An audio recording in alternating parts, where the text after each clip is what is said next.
म्हसवड पोलिसांची धडक कारवाई. बेशिस्त वाहन चालकांवर 60 केसेस, साधारण 56,000चा दंड वसूल.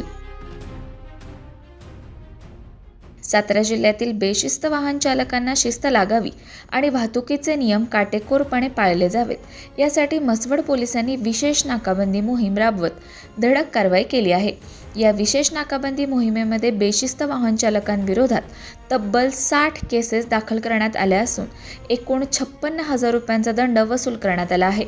वरिष्ठ अधिकाऱ्यांनी दिलेल्या सूचनांनुसार म्हसवड पोलीस ठाण्याचे प्रभारी अधिकारी संदीप पोमण यांच्या मार्गदर्शनाखाली ही कारवाई करण्यात आली. यावेळी वाहतूक पोलीस अंमलदार पोपट वडकर, युवराज खाडे, राहुल थोरात, प्रकाश इंगळकर, विकास आवळे, संतोष कळे आणि गणेश शिरसाट यांनी नाकाबंदी मोहिमेत सहभाग घेतला. म्हसवड शहर तसेच शाळा आणि महाविद्यालय परिसरात बेशिस्तपणे वाहन चालवून रस्त्यावर वाहतुकीस अडथळा निर्माण करणाऱ्या वाहन चालकांवर पोलिसांनी विशेष लक्ष केंद्रित केले. वाहन चालवताना दारू पिणे, मोबाईल फोनचा वापर करणे, विना हेल्मेट दुचाकी चालवणे तसेच मोटार वाहन कायद्यातील विविध नियमांचे उल्लंघन करणाऱ्या वाहन चालकांवर कायदेशीर कारवाई करण्यात आली. या कारवाईमध्ये एकूण 60 वाहन चालकांवर केसेस दाखल करून त्यांच्याकडून 56,000 रुपयांचा दंड वसूल करण्यात आला आहे.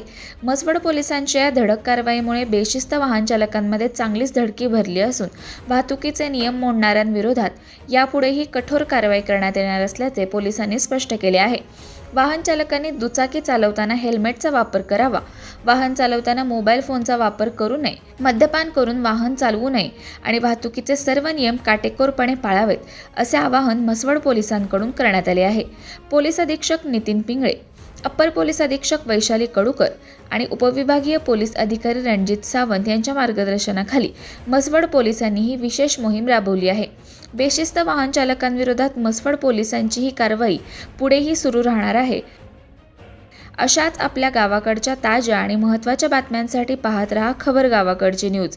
व्हिडिओ आवडला तर लाईक करा, शेअर करा आणि चॅनलला सबस्क्राईब करायला विसरू नका.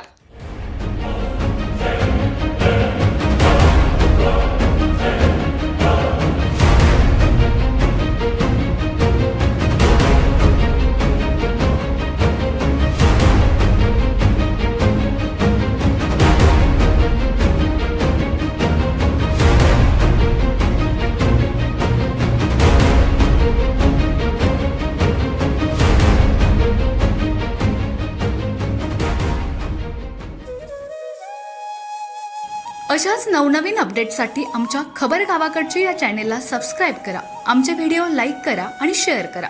धन्यवाद.